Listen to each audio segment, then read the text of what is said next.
In Appalachia, there was a man that the locals referred to as Elias Crow. He lived alone deep in the hills, only coming down to town occasionally to sell cured furs and gather basic supplies. And on these trips he spoke very little, usually muttering incomprehensibly or grunting as he walked through the streets. Most townspeople, they just avoided him entirely, treating him as unpredictable, though the owner of the hardware store kept a neutral relationship due to the consistent quality of the furs that he sold. Red Hollow was a small mining and logging community here, quiet except for the occasional discussion of neighbors' affairs. And when Crow came into town, his presence sparked conversation all the time, and every visit renewed speculation about his solitary life. One winter evening, the hardware store owner noted that Crow hadn't appeared in town for weeks. A few of the regulars suggested that they should investigate the man's residence to see if the rumors held any weight. The following morning, a small group set out on foot, led by the store owner. Elias Crow's home was well beyond the edge of the main road, nestled into a narrow valley with steep rocky sides. The stream running through it was dark from the runoff from old mining tunnels upstream. Local children had always been warned to stay away, and older boys occasionally dared each other to approach during the height of gossip season. The holler itself was pretty rough terrain though, and the group had to follow the stream through uneven ground to reach the shack. The shack? It was small too, constructed of rough-hewn timber and tar paper by the looks of it. A smaller detached structure set nearby as well, nondescript at first glance. The store owner pushed open the main door, revealing a sparsely furnished interior. The fireplace still contained faintly glowing coals, which meant that somebody had been here. There was nothing overtly alarming, and most of the group honestly felt pretty disappointed. A few of them, especially those more cautious, considered the visit proof enough that Crow was mostly harmless. The youngest in the group, however, he wanted to investigate the old outbuilding, and inside, he found a more unusual arrangement. There were bones positioned deliberately in there, pointed toward a single shelf, and on the shelf, well, there were 3 human skulls, cleaned and carefully placed between 2 partially burned candles. Upon seeing this, the group instantly froze. The setup was clearly intentional, and definitely not a casual collection. At that moment, too, they heard low, guttural sounds coming from the direction of the main shack. The group debated whether to confront Crow or to retreat, and given how familiar he was with the terrain, they unanimously chose to leave immediately. They made their way back down the valley, hearing some indistinct movement behind them at points, though it was pretty unclear if Crow was actually following them or not. The group, they never did return to the holler, and Crow himself was never seen in town again. They did report it to local authorities, who went there, but by the time that the police showed up, the entire place, it had been burned down. The incident remained part of local history here, passed down by the older residents as a warning about curiosity and isolation. Later, though, my grandfather, who grew up in Red Hollow, he recounted this story along with others from the town, and he remembered seeing Crow in town on rare occasions, handling furs at the hardware store, and hearing all of the rumors about him. While some details have faded over time, the story of the hollow, the shack, and the subjects inside has persisted in local memory here for sure. Crow's disappearance and the shrine arrangement obviously is extremely suspicious. The authorities never found any bones or anything too, which I don't know too much about whether a fire would be hot enough to consume them or whatever, or maybe he took them with him or something. Either way, the authorities never found anything, and so the investigation, it became a bit of a dead end.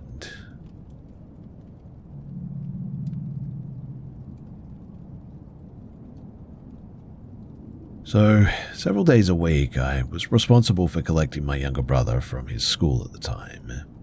He was 8 years old, and our parents worked pretty late, and the arrangement had been routine for over a year without any issues. The area was considered pretty low risk, with minimal crime and a strong sense of community. Children, they frequently walked unoccupied here, and it was not unusual for families to leave doors unlocked during the day too. The route from the school to our house involved a gradual incline through a residential zone, followed by a longer descent along a service road bordering undeveloped land. The descent was poorly illuminated. There were streetlights at the top and the bottom, but the central stretch, maybe about 400 meters, had no lighting at all really. During the winter months too, this section was pretty much fully dark by late afternoon. Now, on the day in question, nothing stood out initially, and my brother and I left the school grounds at the usual time like we always did.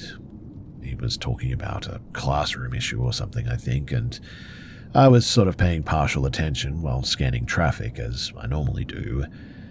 We reached the top of the incline and began down the unlit road, and within seconds of entering that stretch, I got a really bad feeling.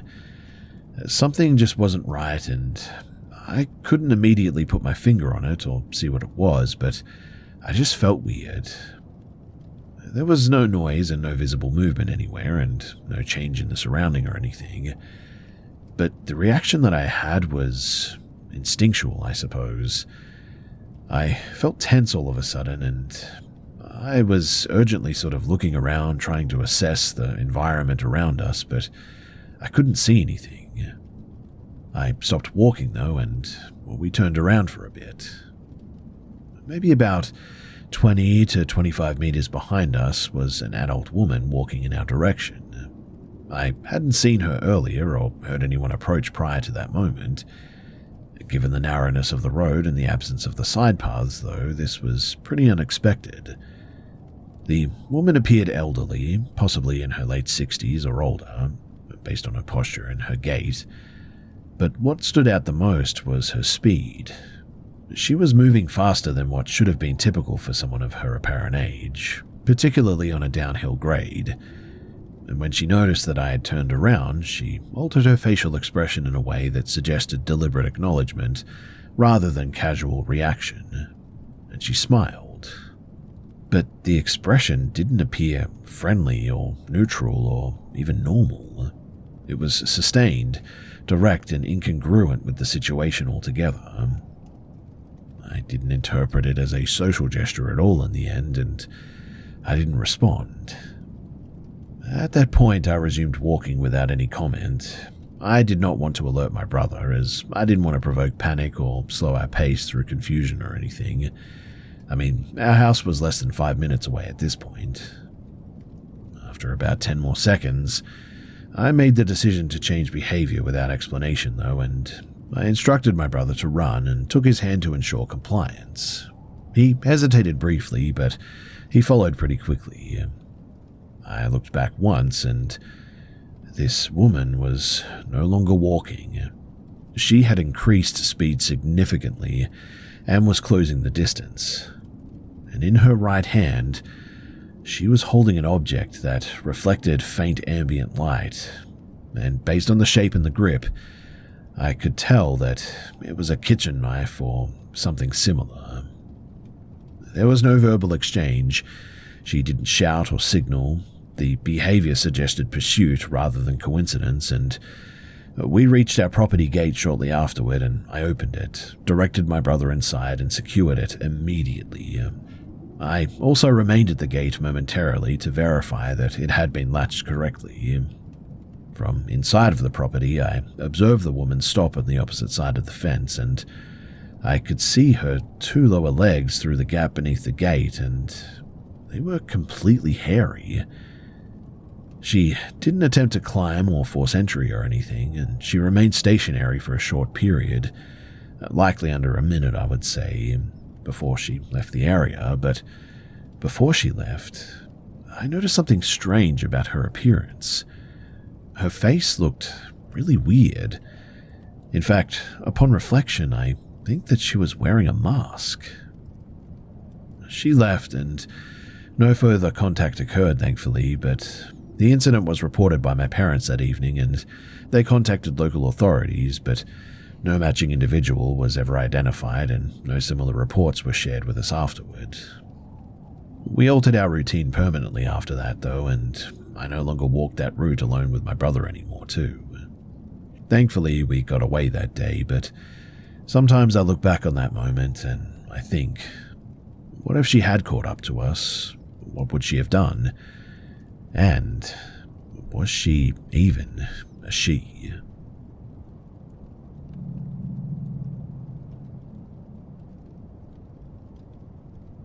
Late December of 2019, while I was staying overnight at my partner's relative's home in southern Germany, the house was pretty unfamiliar to me and we were sleeping in a guest room that we'd only used for about 2 nights.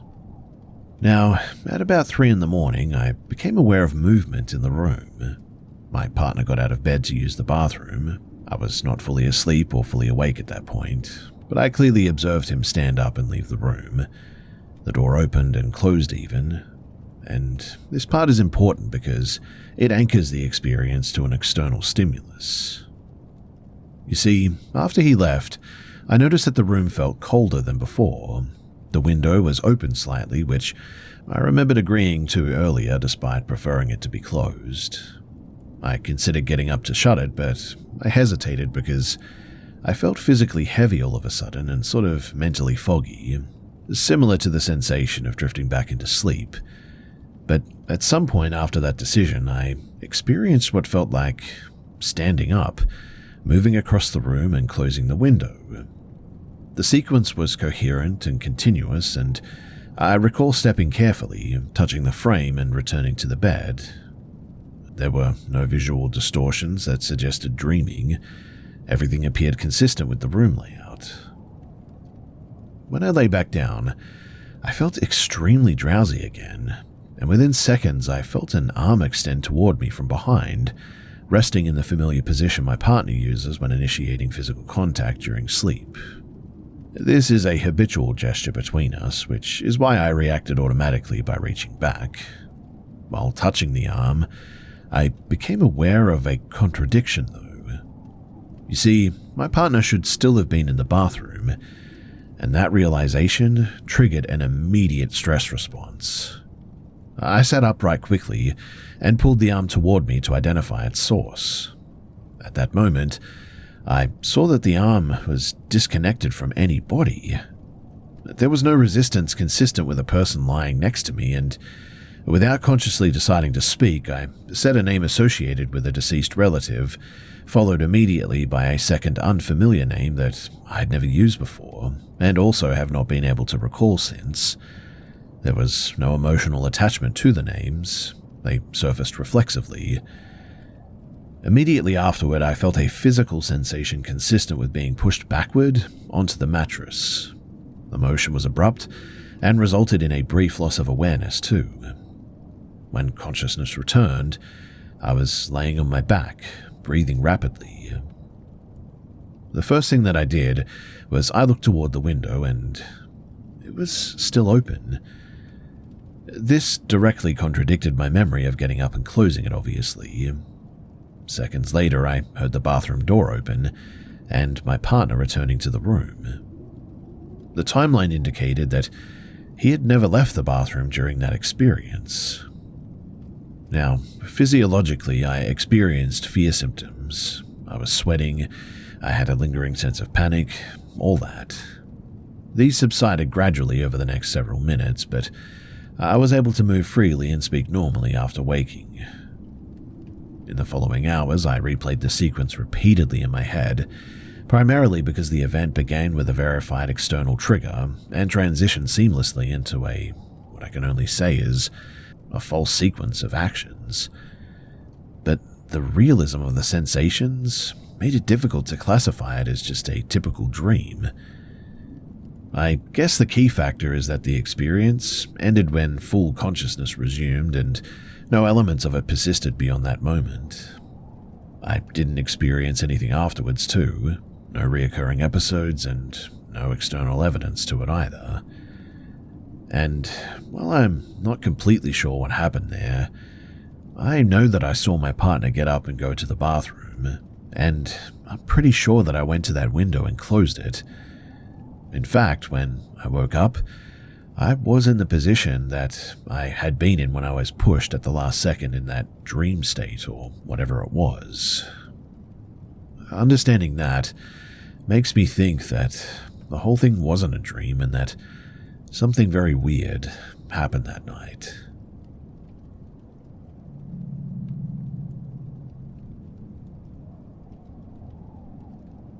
This happened when I was in year 4, living with my family on the outskirts of Brasov, Romania. The area was semi-rural, with dense forested land extending up to the edge of residential zones and public infrastructure.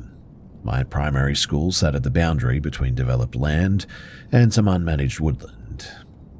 The campus was enclosed by a chain-link fence with a locked service gate on the rear side. Beyond the fence, there was a narrow maintenance strip, followed by open grassland and then uninterrupted forest. The students, they were explicitly prohibited from approaching the fence after 2 prior incidences involving children leaving school grounds during recess. Those incidents too occurred the year before I enrolled. The 2 boys from an older class, they climbed the fence and entered the tree line. The teachers noticed within minutes, thankfully, but locating them took longer than expected. When they were brought back, one of the boys showed visible signs of distress, though. He didn't describe what had happened and transferred school shortly afterward. After that, though, recess supervision increased and access to the field adjacent to the woods was revoked entirely. Despite the restrictions, though, the wooded area remained within sight and hearing distance of the schoolyard. On certain days, ambient noise would drop suddenly as well, and during these intervals, sounds carried unusually well.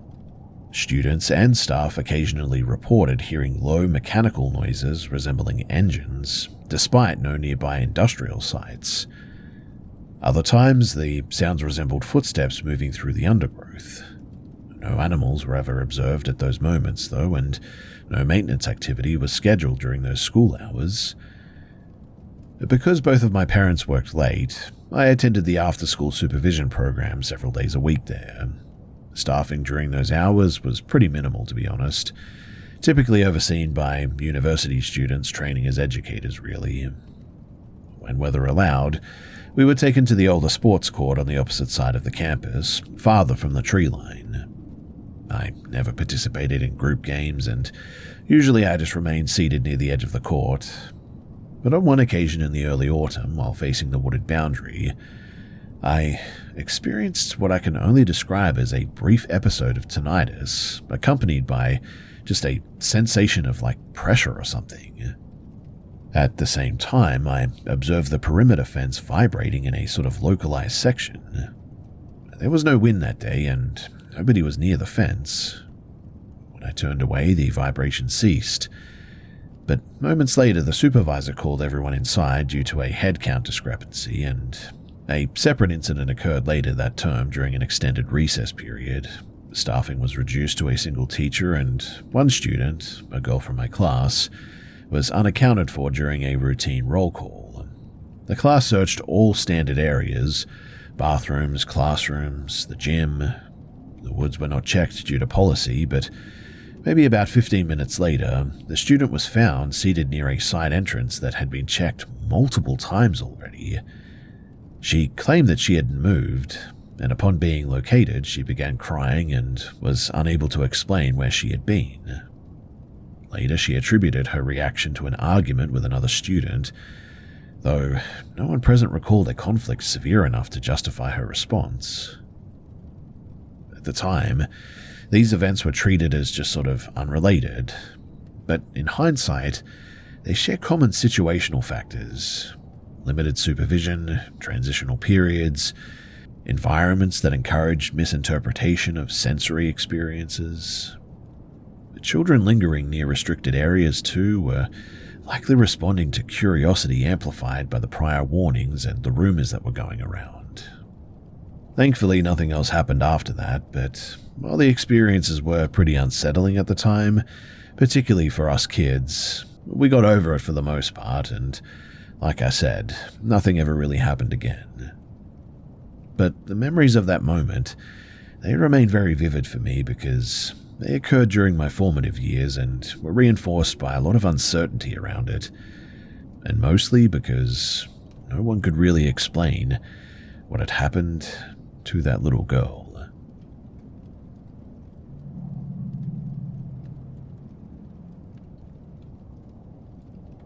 For some context, I have extensive experience in outdoor environments. I grew up in a very rural area, spent most of my childhood in forests and on rivers, and later worked seasonal jobs that involved overnight stays in undeveloped land. I'm pretty familiar with wildlife behavior, low light perception issues, and how stress alters interpretation as well. I'm also not prone to fear responses from unfamiliar sounds or movement. So, in October of 2014, my partner and I rented a short-term cabin at a public campground in southern Poland, close to a managed forest zone. The site was not remote. There was road access, mobile reception, and other campers as well, though occupancy was low due to the season, obviously. Our cabin was the last in a small row and bordered directly against a tree line used for forestry access. The first evening was pretty uneventful too. We cooked outdoors that day, noted some activity from rodents, distant dogs, wind through the trees, and went inside at about 10:30. The cabin had a small covered entryway though with a single exterior light, and after going inside, I stepped back out to take a phone call.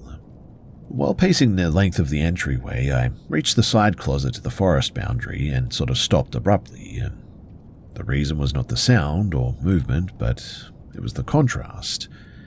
At the edge of the light spill, roughly 2 meters from the porch, I registered a shape that didn't align with the surrounding vegetation or the terrain.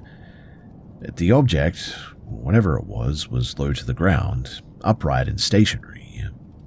Based on perspective and reference points, it must have been under a meter in height, and it didn't reflect the light like fur or leaves and appeared sort of uniformly dull in tone. I couldn't identify limbs, facial features, or clothing at first. It didn't advance, retreat, or shift position. In fact, it was like perfectly still. Obviously, I didn't approach it, and I stepped backward into the cabin while maintaining visual contact. During this moment, my phone call disconnected, and my partner immediately noticed the change in my behavior and asked what was wrong. I didn't provide a detailed explanation at that moment. We just secured the door and we remained inside. Now, about 20 minutes later, I returned to the porch with a stronger light source.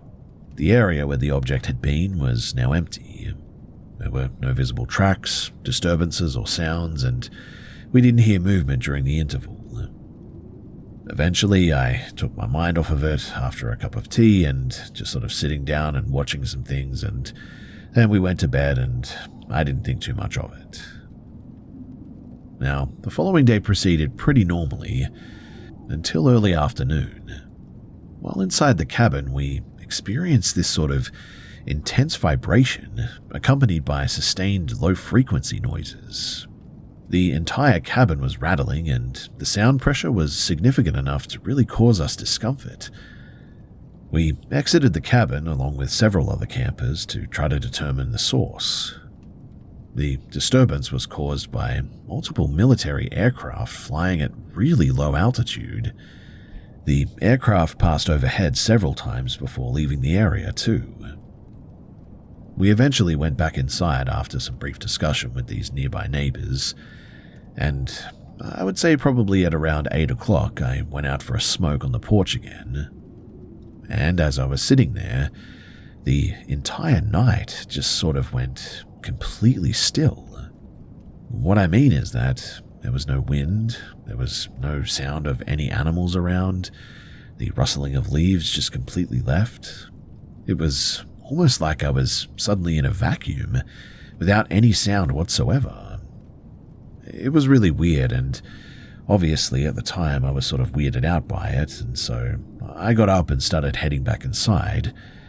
But when I did, I could have sworn that I saw a face behind one of the trees in the nearby forest there, almost exactly where I saw whatever it was the day before. Now, I don't want to sound crazy, but genuinely, the best way to describe this face was like one of those little grey aliens that you see in films and online all the time. I only saw it for a brief moment, and man did it move quickly, but upon seeing it, I didn't waste any time and I immediately went back inside. Nothing happened that night as far as I know of, and we departed the campground shortly afterward. My partner didn't want to, but I was way too scared at this point to stick around, and so we ended up leaving in the end. I really have no idea what that was, and it was a brief encounter, so I really can't be sure as to what I actually saw that day. And so I try not to interpret it as like aliens or anything, but still, for as long as I live, I will never, ever forget that face behind that tree that night.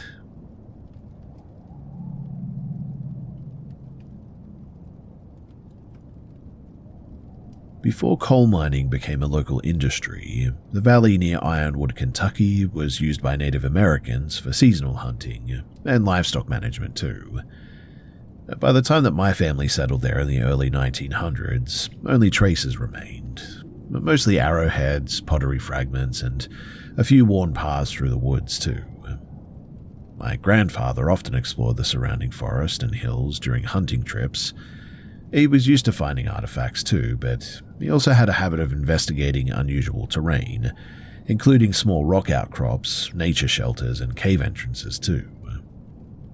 On one trip in the late 1930s, he discovered a narrow opening partway up the ridge in the eastern hills. The entrance was hidden by undergrowth and rockfall, but just wide enough for a person to crawl through. He returned home that day to plan a proper exploration, and brought his younger brother along the following weekend. They carried a candle for light and a small pack of tools. Crawling through the opening was pretty difficult, and they had to move slowly to avoid scraping themselves against the rough stone walls. The first chamber was low but spacious enough for both to kneel in. They set the candle on a flat rock to illuminate the walls and noticed crude drawings of large animals, all oriented toward a narrow tunnel deeper inside. The next section of the cave was even tighter though. They could stand in it but not turn around very easily, and as they progressed, the ceiling rose slightly too, and a second chamber opened up. At that point, the candlelight revealed a figure emerging from the rock face, and at first my grandfather thought that it was another explorer or maybe a hunter, but the figure remained perfectly still. It was humanoid, proportionally correct in form, but its presence was unusual, as how he put it. As they drew closer, they realized that the figure, it had no head, and seemed to be carved directly from the stone wall.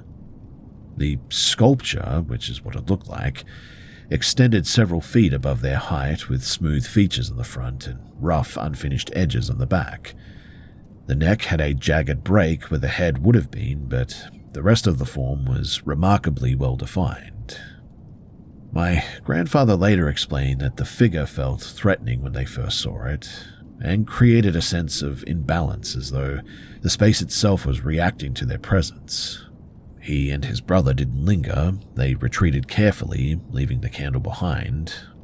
But as they were leaving, they both said that they heard whispering noises coming from deep in the cave somewhere, saying that it sounded like it was coming beyond where the statue was. They couldn't quite pinpoint where the sound was coming from because of all the echoing in this cave, but they were sure that they were hearing what sounded like somebody speaking, and it sounded like a language, but they couldn't be sure. Either way, upon hearing that, they quickly got out of there, scraping themselves on the way out in the hurry that they were in. My grandfather has passed away since he told me this story, but it's something that I never forgot, and when the property eventually left the family, apparently the cave remained undisturbed and hidden in the hills, preserved by the natural environment, I suppose. After all, it was pretty hard to find. I really don't know what to make of this story, to be honest. My grandfather certainly wasn't the sort of person to lie or make up stories like this, so I believe him, but exactly what it was, well, even he didn't know.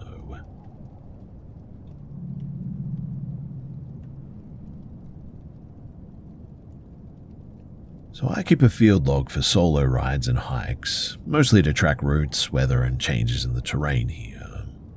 This entry was from early January of 2024, during a winter survey ride.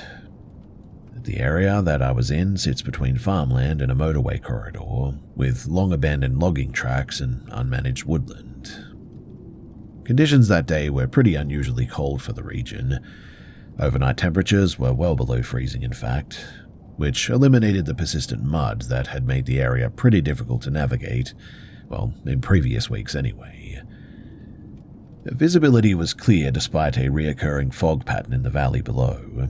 Fog had been present daily since the last new moon, including that morning, but it didn't extend into the ridge elevation, and I noted the pattern without drawing conclusions. Upon arrival, ambient noise was minimal, wind was negligible, traffic from the nearby autobahn was intermittently audible, depending on direction and elevation that you were at. Wildlife activity? It appeared low that day, which was consistent with the temperature and that time of year. I stopped first at an open meadow where I had previously documented several small wooden structures constructed from small branches. They were sort of loosely stacked, resembling makeshift shelters or marker piles maybe, rather than permanent structures. But on initial inspection I thought that one had been altered, but a later photo comparison showed no measurable change. The difference appeared to be lighting and shadow angle, probably due to an earlier arrival time. I continued along the track and passed a second structure further down slope. This one appeared more compact and partially collapsed, consistent with snow load and freeze-thaw cycles. I recorded photographs and GPS coordinates as I usually did, and later I decided to revisit a wooden depression that I had last entered the previous year, during an October full moon. The trail leading down is pretty narrow, steep, and heavily shaded, with limited sightlines, and from the ridge the area appeared significantly darker than the surrounding forest, likely due to the canopy density and slope orientation. Now, before descending, I paused longer than I usually did.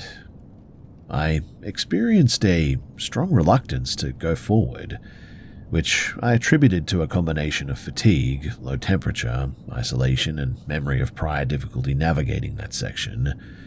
But despite this, I proceeded anyway. As I entered the lower section, I became increasingly alert, though. My body's response was notable, too. I suddenly had an elevated heart rate.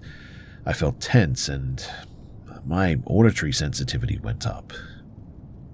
These reactions were disproportionate to immediate stimuli, but explainable by stress responses in an isolated environment, I suppose. But maybe about halfway down, I heard movement in the dense brush to my right.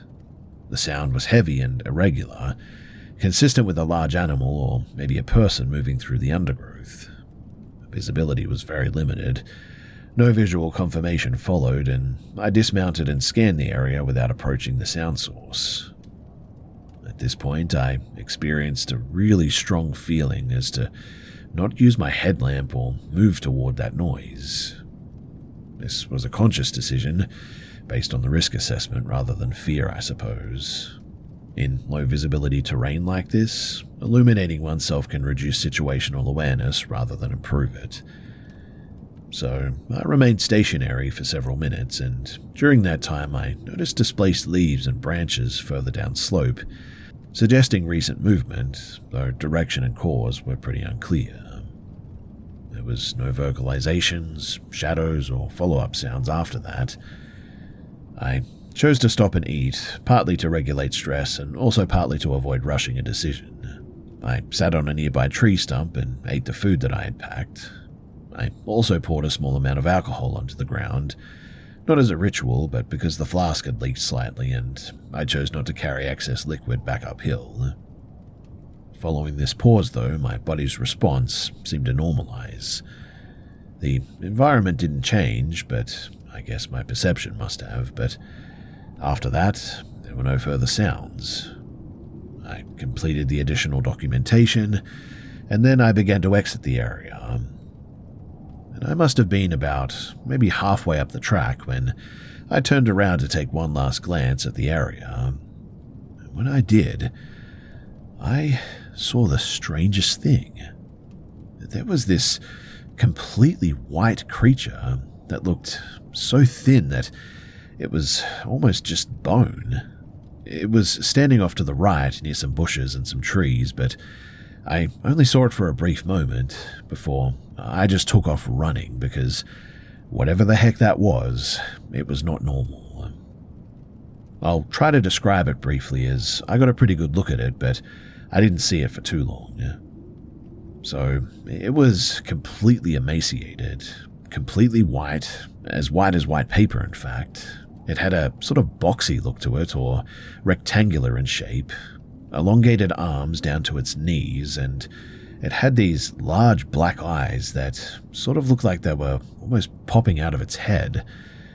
I would also say that it was probably about 7 feet tall from what I could see, and it moved very quickly, and I only caught a glimpse of it before it just disappeared. On the return route, I scrambled back, and I was huffing and puffing, but I also noticed that the ambient noise, it resumed gradually. The wind picked up slightly, distant traffic became more consistent, and after that there was nothing else that really happened. This experience reinforced for me that we really don't know what's out there just yet, at least not completely.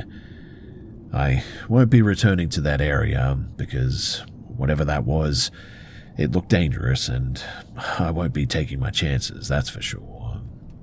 But I do have the area marked out on my GPS locations, and so I guess if somebody else wants to go and visit it at some stage, I could give them the coordinates to go and take a look.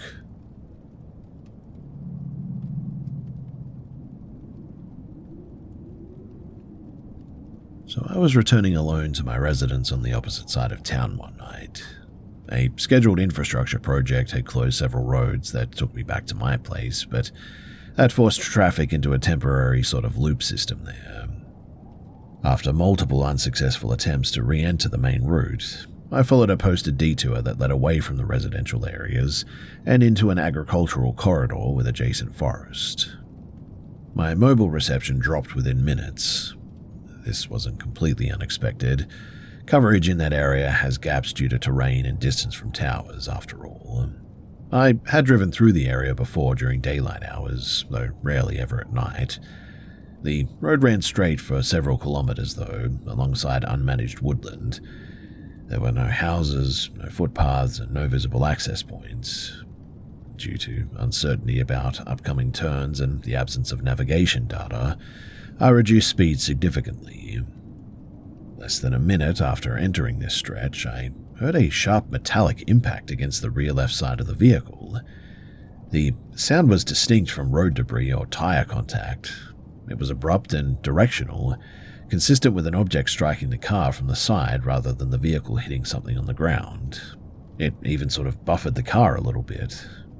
I braked and stopped immediately, pulling onto the shoulder where there was some lighting overhead. I remained inside the vehicle, though. Exiting the car didn't seem like a good idea given the location, the time, and also the lack of visibility. While adjusting the mirrors to assess damage, I noticed an object lying in the roadway behind the car. Under the streetlight, it appeared to be a steel wrench, medium-sized, placed or dropped there, it seemed, rather than shattered or bent from impact. Its position aligned with the sound that I had heard earlier, but before attempting to really document it, my attention was drawn to movement across the road. The streetlight illuminated several meters into the forest edge, and within that lit boundary, I saw a person standing just off of the asphalt. The individual was facing away from the road, oriented directly into the trees, and the person didn't step forward or backward, but shifted slightly, enough for me to register the posture and the clothing. The person appeared male, average height, wearing a dark jacket and neutral clothing, some coloured trousers as well, and the hair colour was difficult to determine under the lighting conditions but appeared light. The skin tone, where visible at the neck and the hands, was pale. Arms were held straight at the sides, and there was repeated hand movement, opening and closing without any larger body motion. No attempt was made to approach the car from what I could see. The individual didn't turn around. There was no vocalization, gesture, or visible tools or anything. At that moment, the absence of other vehicles became way more significant for me. The road was otherwise completely empty. There were no parked cars, bicycles, or nearby dwellings that would reasonably explain someone standing in that location at that time. I didn't wait for further clarification. I realigned my mirrors as best as I could and left the area immediately, accelerating until I reached a populated zone with reliable lighting and traffic. But as I left, I looked into the rearview mirror, and that's when I noticed that there was more than just one person there. In fact, several people stepped out of the darkness and onto the light of the road as I was leaving. I'm pretty sure that that was a setup and that those people were waiting for me to step out of my vehicle. Boy, am I glad that I never did.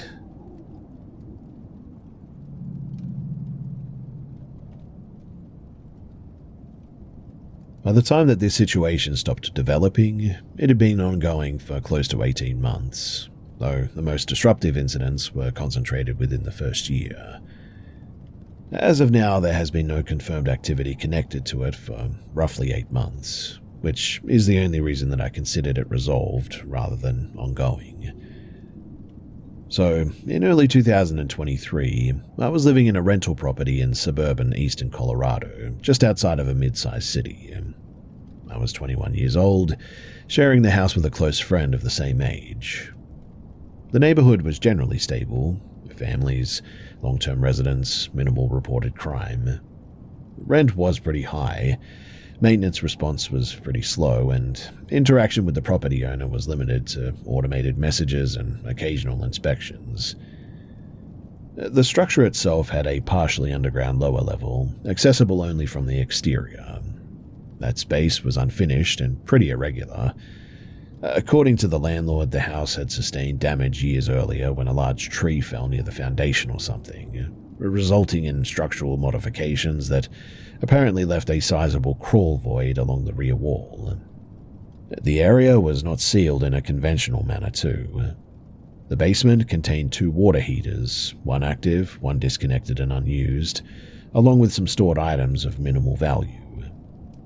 We did not routinely access the space, and initially we just sort of kept it unlocked. Now, the backyard was enclosed by a low fence. I owned a medium-sized herding dog that had unrestricted access to the yard during the day through a doggy door. The dog was non-aggressive but vocal, but also not very protective. Also, located in the yard was a deteriorating storage structure left by a previous owner or something. It was no longer in use though and contained nothing of significance. Several months into the lease, one of our adjacent neighbors, whose spouse worked in law enforcement, approached me to report an interaction that had occurred earlier that afternoon. A man driving an older pickup truck, he had entered our driveway and had apparently attempted to access the backyard. When questioned, the man claimed that he needed to verify information related to a water heater located in the basement. The neighbor prevented him from proceeding and advised him to return when the tenants were present. Initially, I assumed that this individual was affiliated with the property management. That assumption, though, was disproven after direct confirmation with the landlord. Further discussion revealed that the individual was the previous owner of the property, who had sold the house several years earlier. Contact attempts between the landlord and also the former owner were pretty unsuccessful. No explanation was provided, and the matter appeared dormant for several days. But that all changed when, during a work break, I received a notification from my doorbell camera. Two detectives from another state were at the front door requesting contact. They were attempting to locate the former owner in connection with outstanding warrants related to firearms theft and controlled substances or something. The address that we lived at was listed among the locations associated with him. After being informed of the earlier access attempt, the detectives expressed concern that items may have been concealed on the property prior to sale and that the former owner was attempting retrieval. They advised securing all external access points to the basement immediately and exchanged contact information pending coordination with local authorities. Now, before any formal search could be arranged, the individual appeared again on 2 occasions. One instance was captured partially on camera, him knocking repeatedly at the front door while driving the same vehicle previously described. The footage, it was degraded due to low battery, but sufficient enough to identify him for sure. On another occasion, he contacted the landlord directly and provided a different justification for being on the property, this time claiming ownership of the abandoned structure in the yard. Shortly after that conversation, though, we discovered that the structure had been opened and its contents disturbed. Given the previous context, this was reported. Law enforcement conducted a full search of the basement, the crawl space, and the surrounding yard, but no contraband was located. But creepily enough, what they did find was a bunch of kids' clothes down there, in a sort of lockbox. Several months later, following a routine storm, a basement window was found damaged too. Entry signs were present inside of the lower level, items displaced, containers opened, and the unused water heater repositioned. This again was reported to local police, and the response this time was pretty minimal. The damage was attributed to weather, despite inconsistencies with other storm effects on the property, and at that point, several conclusions became pretty unavoidable. Access to the main living space was improbable without significant effort. The focus of the intrusions had constantly remained on that lower level. Law enforcement response was pretty limited and inconsistent.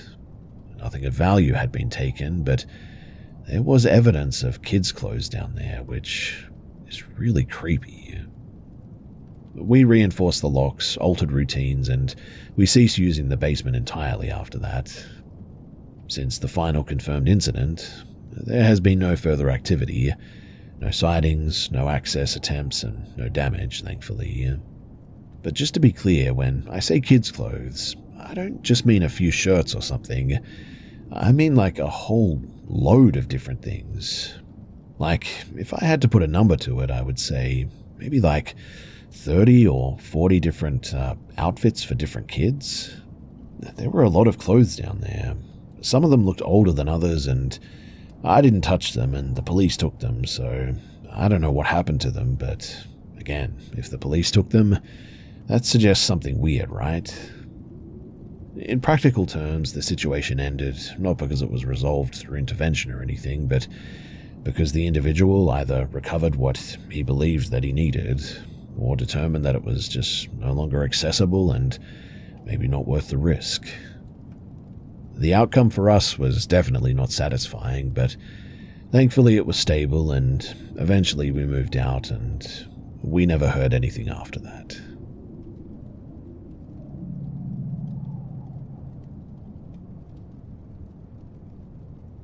I was in the final year of my clinical training, completing a supervised placement required for professional registration.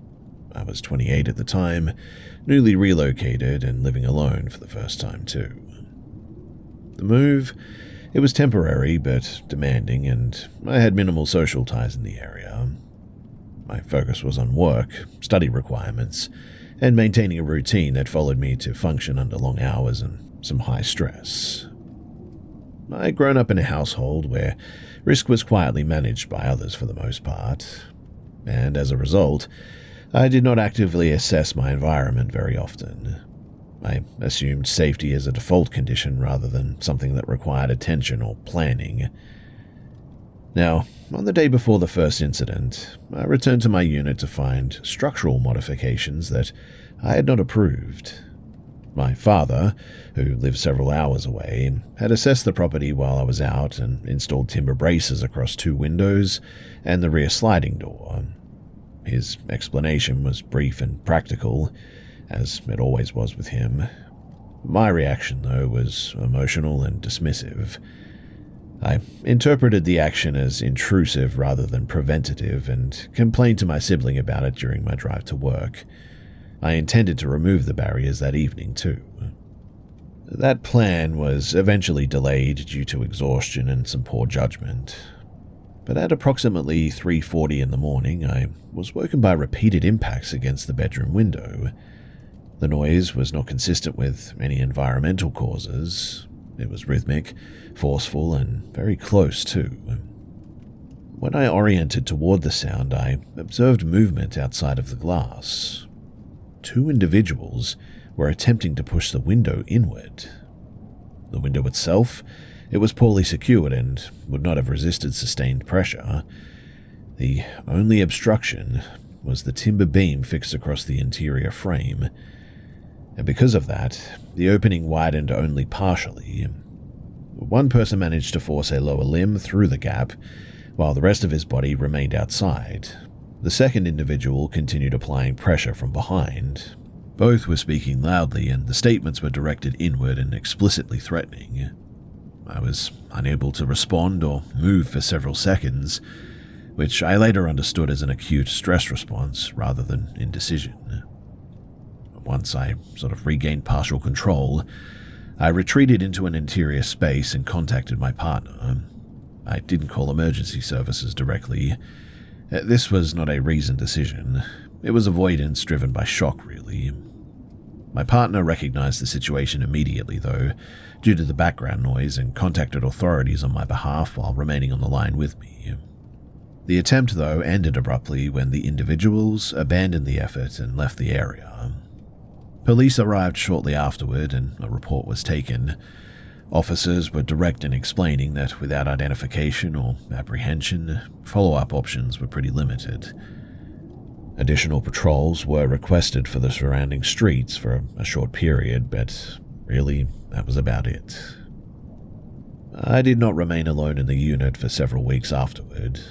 Family members and my partner, they alternated staying overnight, and this arrangement was unsustainable long-term, and so I eventually resumed staying alone out of necessity rather than confidence. Now, the second incident occurred on the first night that I was alone again, which is very odd. So I slept in the living area, avoiding rooms with direct exterior exposure at this point. I woke without an obvious trigger, and immediately noticed a stationary presence outside of the rear door. The curtains were partially closed, but the lower portion of a person's legs were visible on the patio. The individual was standing directly in front of the glass, facing inward. There was no movement, no attempt to enter, and no sound. This continued for some time, and I remained still, assessing whether the person could see me or not, and when I attempted to move away, the behavior changed. The door was suddenly struck repeatedly with force, followed by pulling motions intended to slide it open. The effort failed, though, due to a fixed wooden brace that was installed earlier across the interior track. Emergency services were contacted immediately this time, and responding officers arrived as the individual fled the property. He was detained nearby. Now, despite the arrest, the outcome did not provide meaningful resolution by any means. The individual was released within days. I was advised that long-term protection or prosecution was unlikely without additional evidence. My priority shifted then from accountability to removal from the situation altogether. I eventually negotiated early termination of my lease and relocated to a secure apartment complex to complete the remainder of my placement. Now, I'm pretty sure that I was being targeted by whoever these people were, and I am genuinely so glad that my father came over when he did and secured the place, because without it, I shudder to think what might have happened.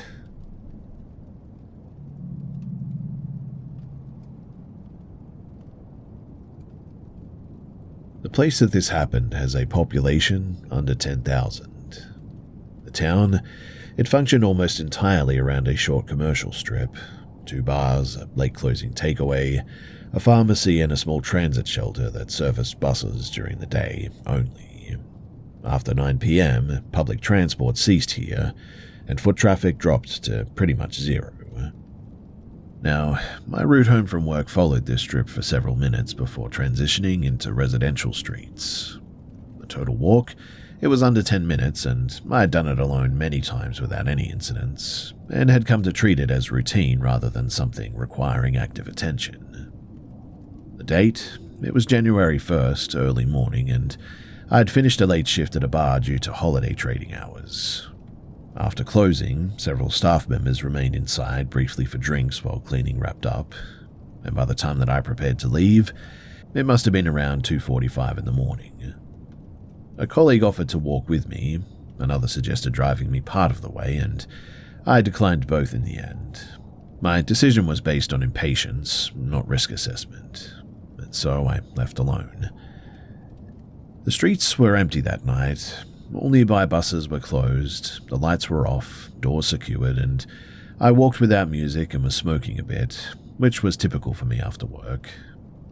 Nothing unusual occurred until I approached the transit shelter beside one of the closed shops. A man was seated on the bench inside of the shelter, and this stood out only because of the time, really. The shelter was unlit, unused overnight, and positioned slightly back from the road, and as I drew closer, I recognized him as someone that I had served earlier in the evening. I didn't know his name, and I had no prior interaction with him beyond standard customer service, but I did recognize him. He was manipulating something in his hands, and as I passed, I noticed that he was inhaling a substance from a metal object. He looked up and addressed me directly, asking if I had a lighter on me. Because I was already smoking, I stopped without thinking. He stood as I reached into my bag. My intention was to hand him a lighter and continue walking immediately, but instead he asked for a cigarette too. I told him that I didn't have another one.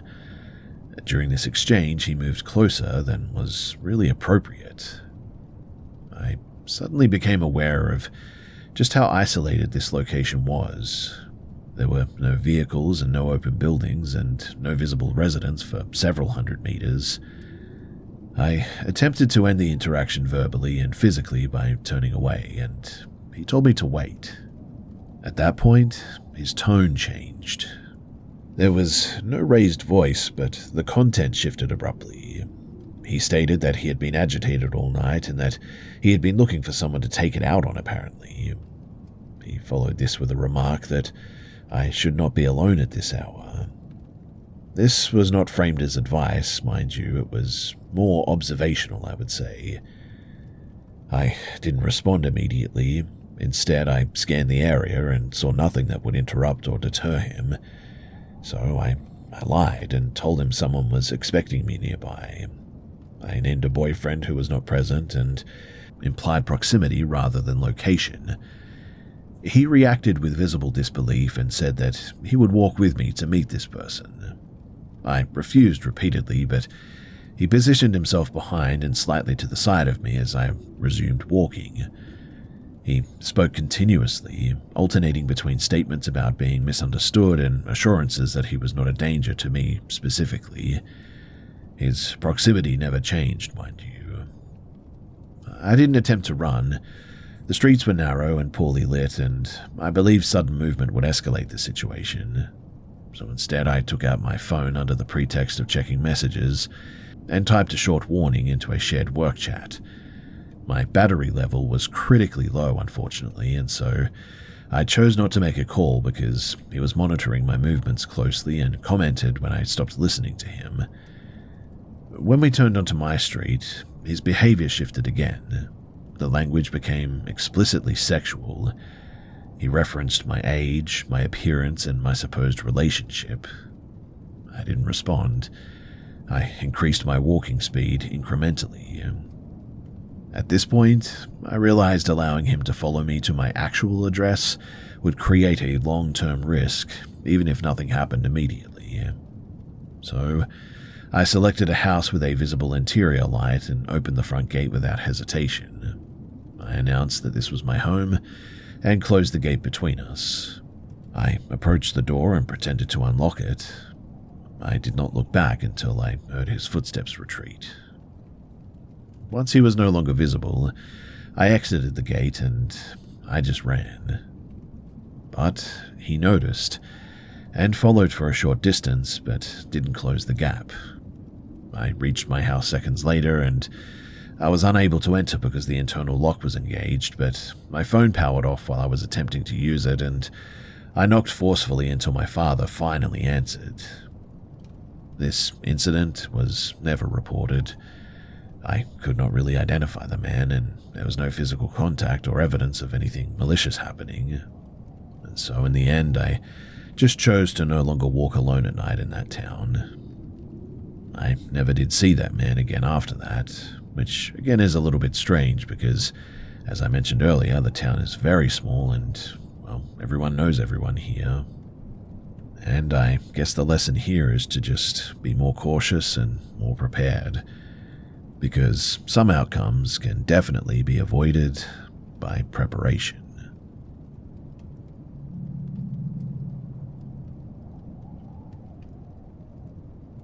This occurred during a temporary stay in northern Argentina, in a semi-rural municipality outside of a regional hub. The area experiences frequent infrastructure interruptions here, including unplanned electrical outages, which are treated locally as inconveniences rather than emergencies. The residence was a single-story concrete structure on a fenced lot, shared with several animals. At the time, 3 people lived there: myself, my younger sibling, and our mother. Now, on the evening in question, the power failed shortly before midnight. This was not unexpected, and no attempt was made to restore it. With no lighting or internet access, I went to bed earlier than usual that day. My mother, though, remained awake, using her phone in an exterior seating area near the stairwell. The animals moved intermittently, but eventually they settled too. During this period, my mother was on a voice call with an individual that she knew casually through local contacts. At one point, he asked whether she was alone, and she answered affirmatively. Later, she stated that she interpreted the question narrowly and did not consider that it might be understood as confirmation that nobody else was present in the home. After ending the call, she secured the lower level, completed household tasks, and she eventually joined us in the shared sleeping area. All occupants were in the same room due to space constraints, and there were no exterior lights, no mechanical noises, and no active appliances due to the outage.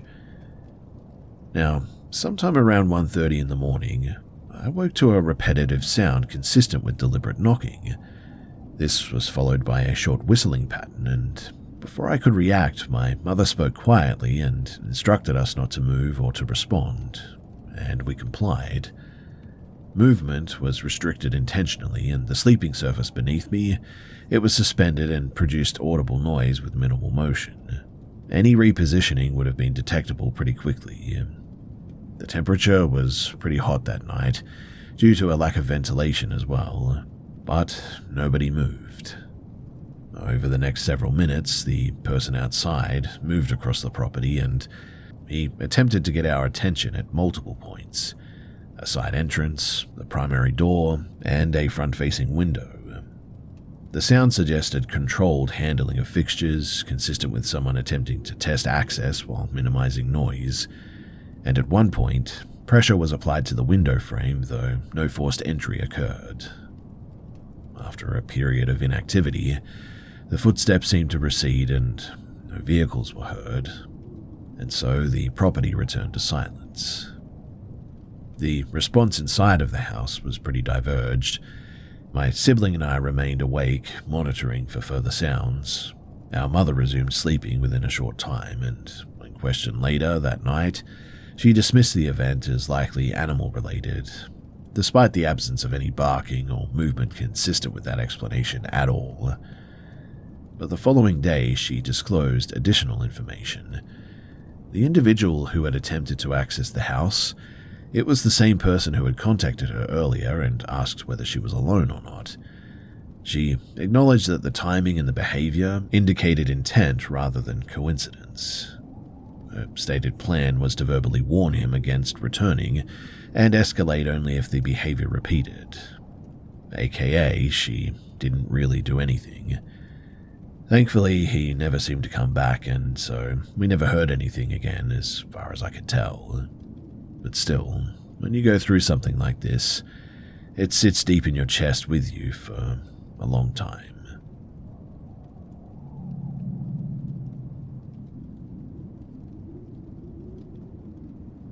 This took place during a late evening stop in central Pennsylvania, in a rural location located roughly 40 minutes from a mid-sized city.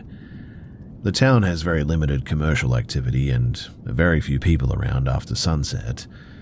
I was roughly about 26 years old at the time, and I wear a headscarf for religious reasons, which is pretty uncommon in that area, though this was not something that I initially considered as relevant. Anyway, I arrived shortly after 7 p.m. with my partner. We planned to share the drive, but intended to separate tasks in town. While he was handling some errands elsewhere, I chose to wait inside of a 24-hour diner near the highway. The establishment had a counter, several booths, and a large window facing the parking lot. I ordered a drink and occupied the same booth for about an hour, writing intermittently and checking my phone. The diner was sparsely populated. Staff remained behind the counter for the most part, and no other customers stayed for extended periods like I was. At some point during my stay, though, a vehicle parked directly outside of the window, adjacent to my booth. The engine remained running, and the headlights were on and oriented toward the glass. Initially, I didn't think much of it, assuming that it belonged to a staff member or somebody waiting for somebody else briefly. Several minutes later, though, the headlights brightened momentarily, and I sort of looked up, thinking that my partner had returned early.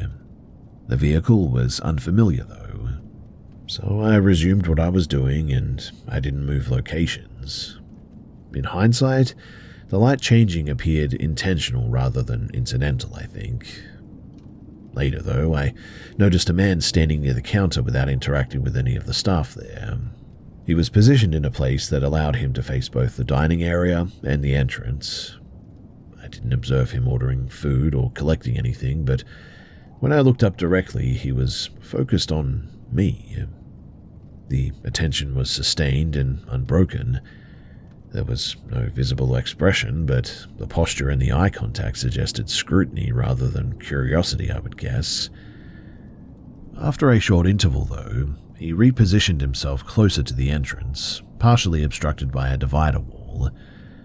From that angle, he could still observe my booth using peripheral positioning, also while remaining closer to the doors in the parking lot. And it was at this point that I became aware of his movements without fully turning toward him. When I began gathering my belongings, he moved into the small entry space between the interior and exterior doors. I paused and checked my phone rather than standing immediately, and he remained there, oriented toward the exit, but tracking my movement with his head rather than his body.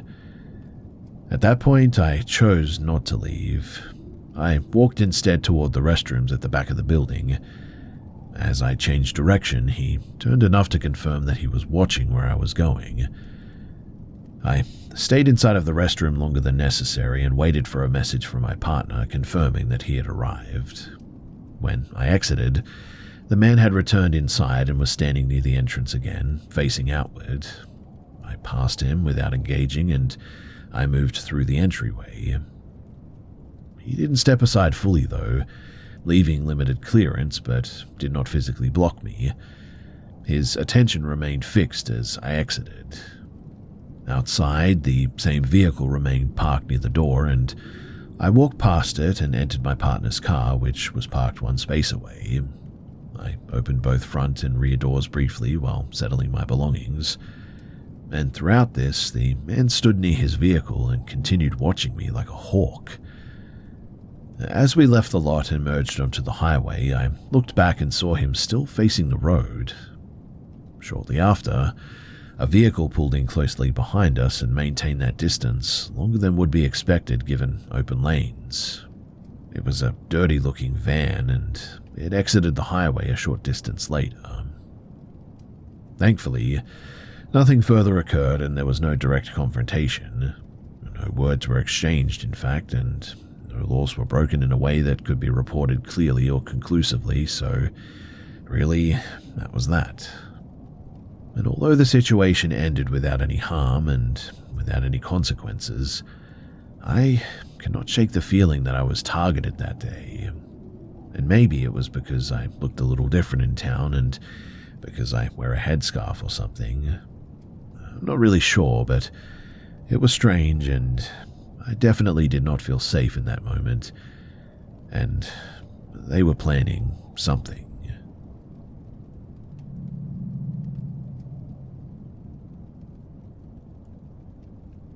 During the summer of 2019, I was participating in a short-term academic exchange program in Germany. I was 18 years old and living in student housing arranged through the program.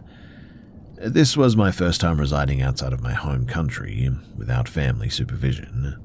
The city had a reputation for strong public infrastructure and low rates of violent crime here, which influenced my assessment of personal risk at the time. One evening, after attending a late seminar, I boarded a regional S-Bahn line to return to my accommodation. It was about 9:45 in the afternoon, and the train was moderately full, with commuters and students seated throughout the carriage. I had been on my feet most of the day, and was physically fatigued. I took a seat near the center of the car and placed my bag on my lap. While waiting on the platform, I had noticed a middle-aged man standing several meters away who appeared to be watching me. This didn't immediately register as unusual. As a non-local student, I was pretty accustomed to occasional attention at the very least, especially due to differences in accent and appearance. Once inside of the train, though, I saw him enter through the same carriage but sit on the opposite side. Over the next several stops, I became aware that he was periodically looking in my direction. There was no attempt at conversation or visible signaling. I dismissed it and focused on my phone. At some point during the ride, though, likely after passing a transfer station, I fell asleep unintentionally. I don't know how long I was asleep for, but I woke when the train slowed and announced an upcoming stop. And when I opened my eyes, I noticed that the man was now seated beside me. There was no verbal interaction, and I registered the change but didn't immediately react, assuming that the train had filled and the seats were limited. But as I leaned back, I felt pressure against my head as if I was being guided toward his shoulder. The contact was deliberate, but at the time my reaction was delayed due to fatigue and confusion rather than consent, and I moved slightly, but I did not confront him.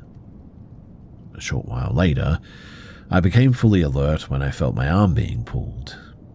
I was being lifted from the seat and directed toward the door as the train stopped. The man was applying force at my elbow and lower back, attempting to guide me off the carriage. Once on the platform, I pulled away and asked him in English what he was doing.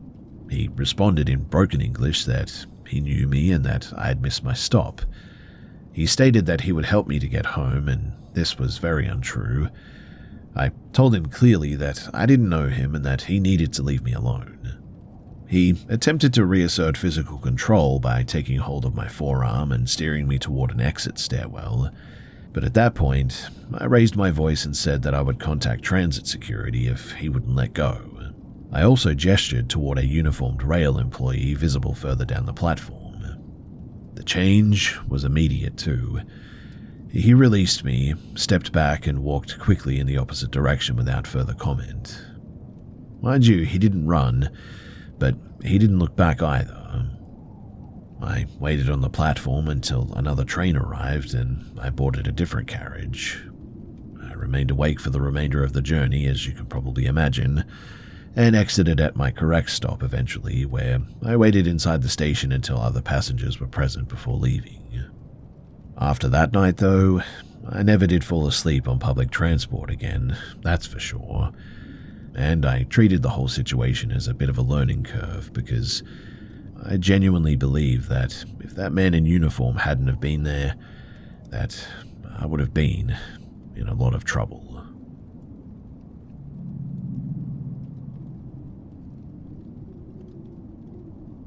I was 18 years old and had recently finished secondary school.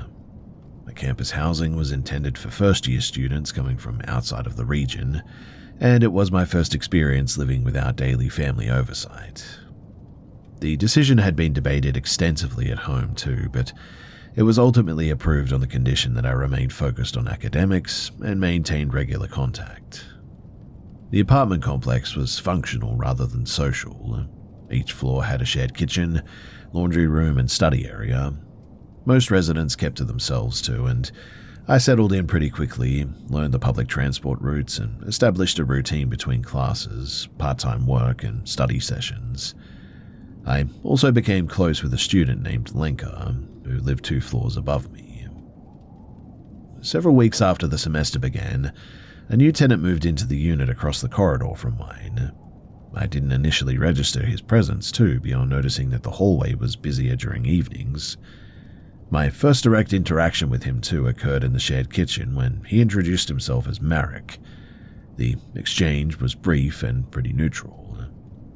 Over the next month too, Marek began appearing repeatedly during times that coincided with my schedule.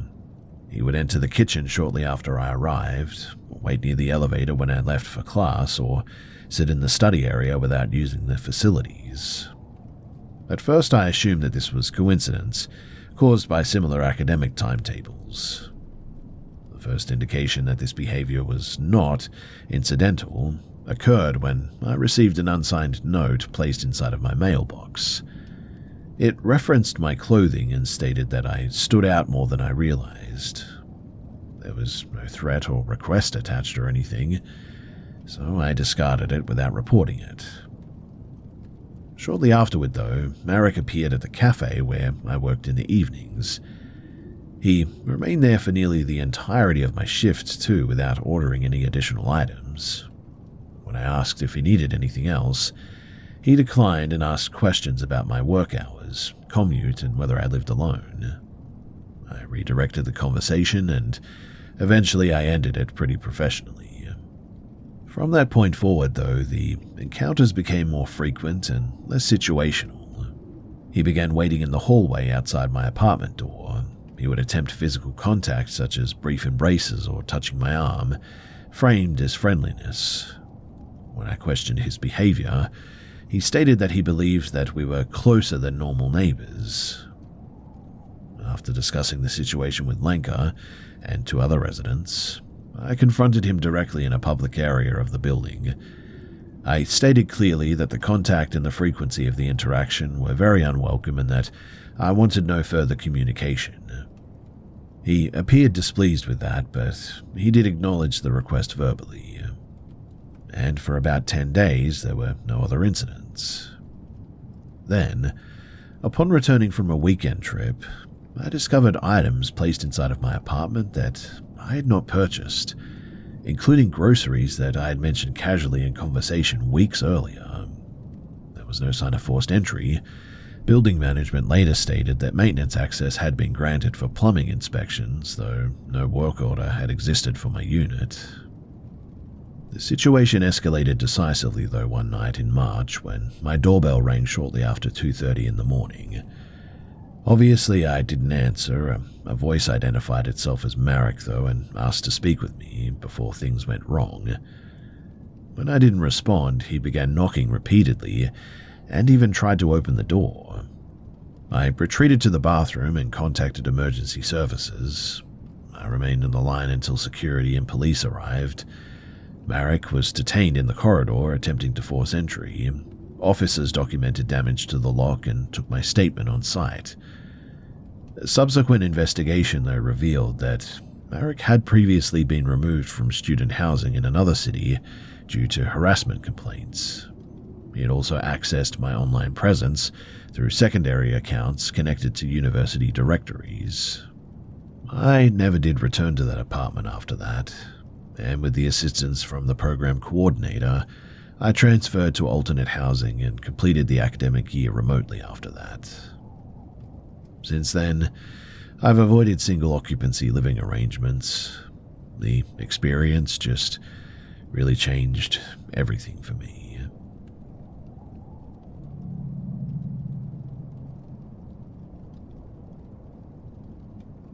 A few years back, I arranged a rideshare pickup from a commercial plaza spot on the outskirts of a town that I was at to return to a family property where I was staying temporarily.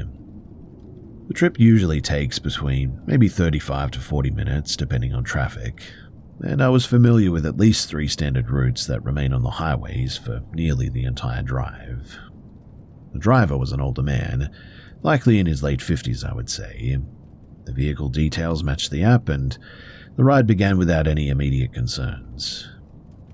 During the first portion of the trip, he initiated casual conversation, asking about my work, how long I was visiting for, and whether I lived locally or not. His tone was pretty neutral and not aggressive at all, and after several minutes I indicated that I was going to listen to audio and put on some earbuds, which effectively ended the interaction. Now, about 12 minutes into the ride, I noticed the vehicle diverging from the route that I was expecting. Initially, I didn't respond. Alternate paths are common due to traffic adjustments, right? And the navigation indicator still showed the trip progressing toward the destination. However, the deviation continued and the environment changed from suburban streets to sparsely developed roads with not much around. I opened the app's live map and compared it to my own navigation. The route being taken did not correspond with any suggested path anymore. The road narrowed significantly and transitioned from a maintained surface to older pavement with no markings. There were some isolated residents set far back from the road, but there were no pedestrians and there was now no passing traffic either. At this point, I removed my earbuds and began monitoring the drive more actively. The driver didn't speak and didn't acknowledge the change in the route either. The navigation indicator showed the vehicle moving away from the estimated arrival path rather than adjusting toward it. The road terminated in what appeared to be a service access spot too. And instead of turning around, the driver steered onto an unmarked gravel path branching off to the right. This path passed behind private properties and into a wooded area, and it was not listed on any roadway in the app or on my phone's navigation software too. I asked the driver why we were leaving the main road, and he stated that the navigation system had redirected him and that the paved road was just ahead. I responded that I was uncomfortable continuing on the current path and requested that we return to the public road instead. He acknowledged the statement by nodding his head, but did not alter the direction of travel. The vehicle continued along the gravel track for several minutes.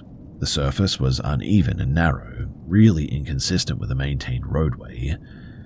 The driver remained silent and focused forward. Based on the layout and the turns, it appeared the route required prior familiarity rather than any reliance on automated navigation. I unlocked my phone and prepared to initiate a call if needed. I repeated my request to return to a standard road. The driver again stated that we would reconnect shortly. The pathway eventually reconnected with a secondary paved road, apparently used by local traffic, and within another 2 turns, we did return to a populated route with visible vehicles and street signage.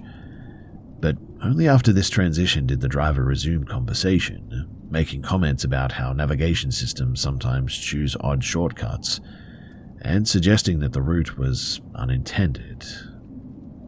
I didn't respond to that and remained alert for the remainder of the trip, which was about another 15 or so minutes, and I kept my hand near the door handle and monitored the map continuously after this.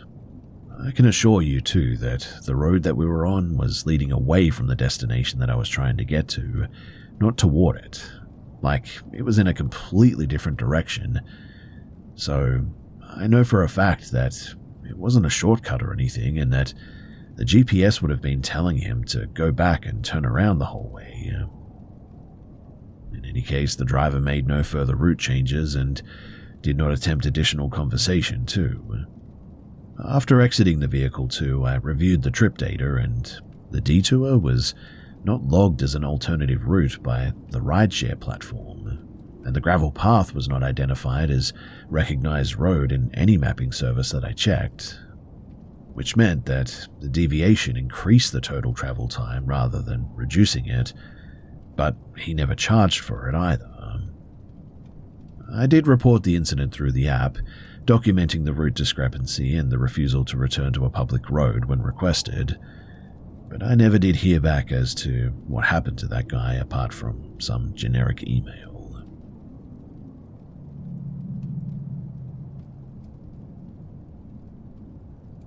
This happened during a school holiday period when I was staying at my family home in Canada.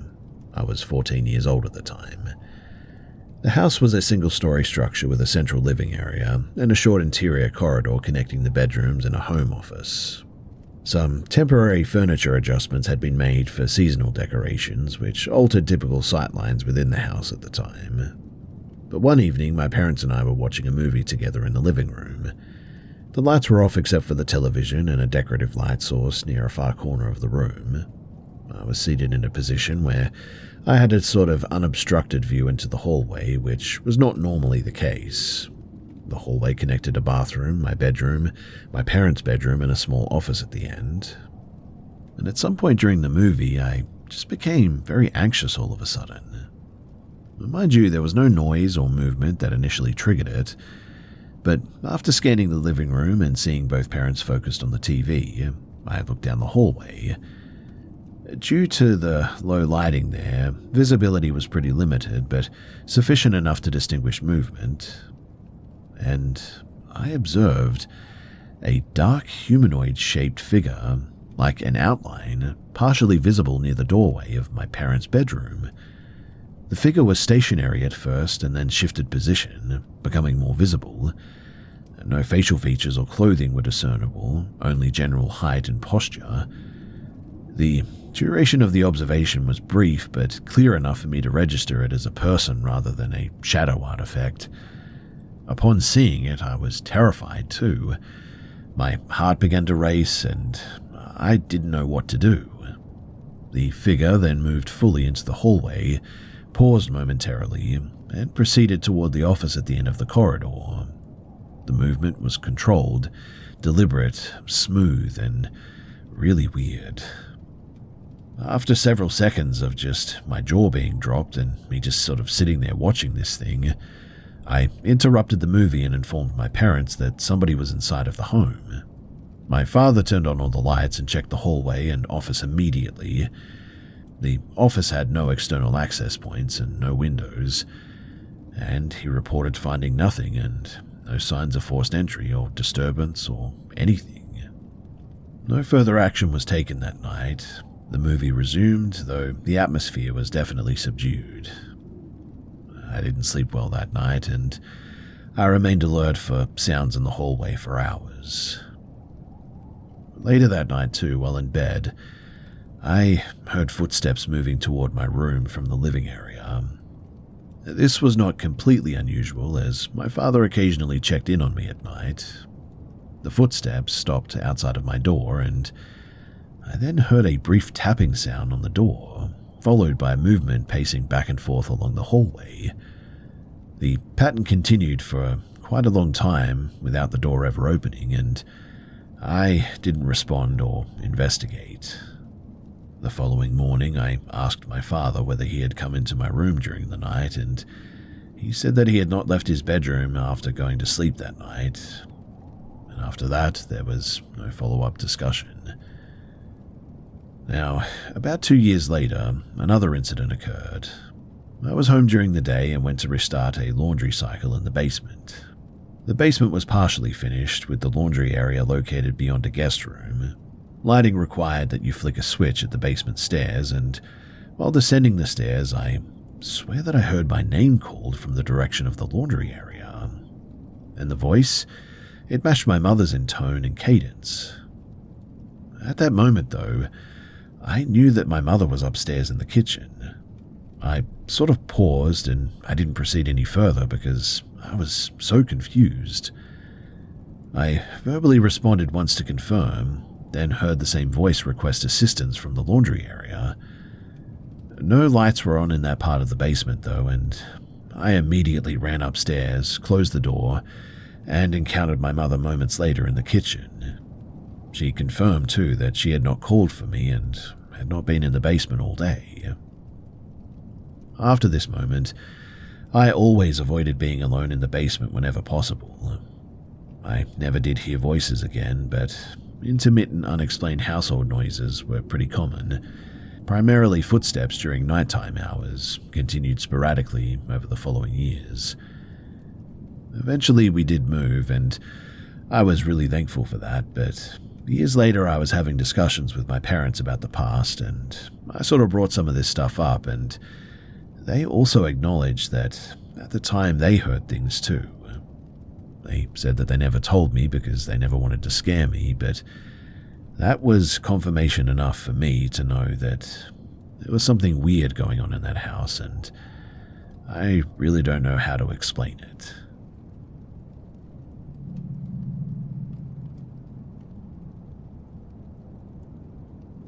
So I was in my apartment about a month or maybe 2 months ago.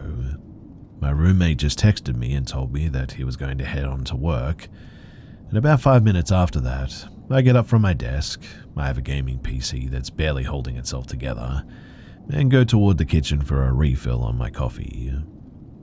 I leave my room and I'm coming down the hall toward the kitchen and the entrance to my place, when I see a shadow being cast onto the rug at the entrance from someone standing in my kitchen.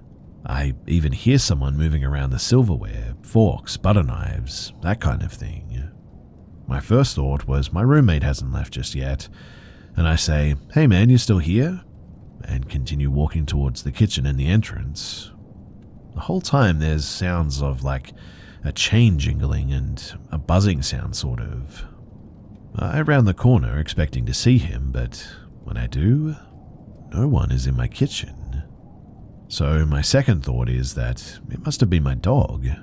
It roams free in the apartment and has his harness on, so maybe it was him shaking her clothes or something. It roams free in the apartment and has this harness on, so maybe it was shaking clothes. I wait a second for the dog to come out the other side of the kitchen, but after about 5 seconds, I'm becoming very puzzled.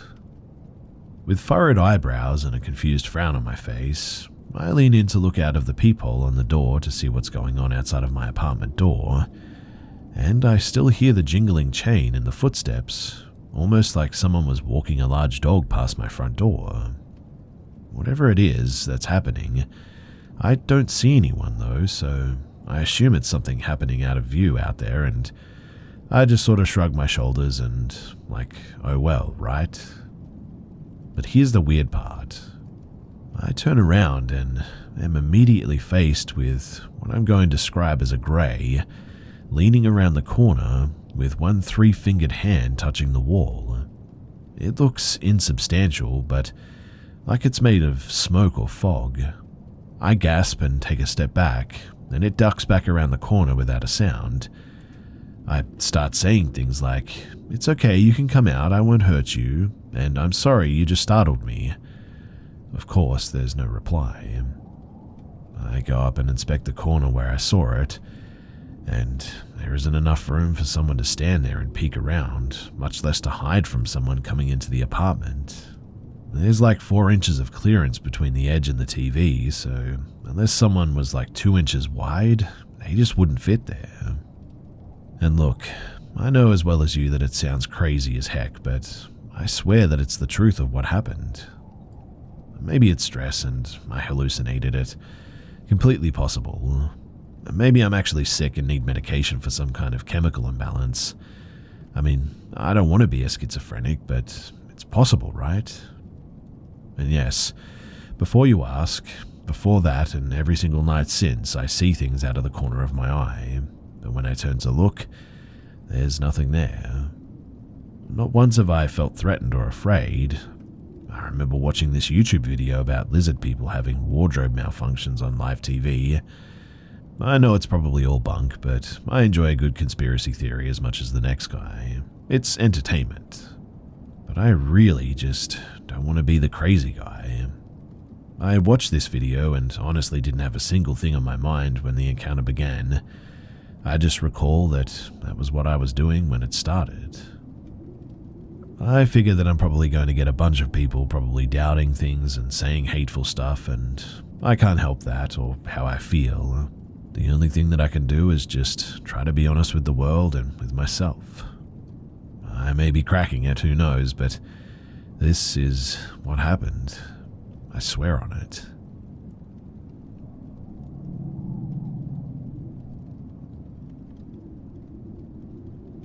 I'm a 36-year-old female in Sweden. I've worked in mental health care for the last 18 years, mainly with people with psychotic illnesses like schizophrenia.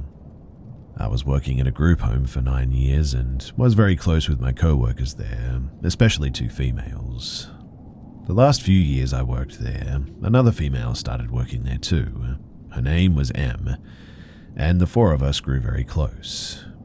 She was very timid, shy, friendly at times, and we got along pretty well. She was, however, often on long-term sick leave because of her own mental health issues, so we didn't meet much at work, but she always showed up at our after-work dinners, so we continued to stay in touch, even when she wasn't well enough to work full-time.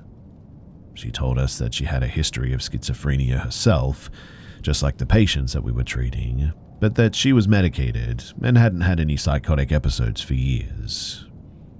Now, since I have an education in psychiatry and a long experience with schizophrenia, I have no judgment towards people suffering from the illness, and it didn't bother me being friends with someone who had a diagnosis like that.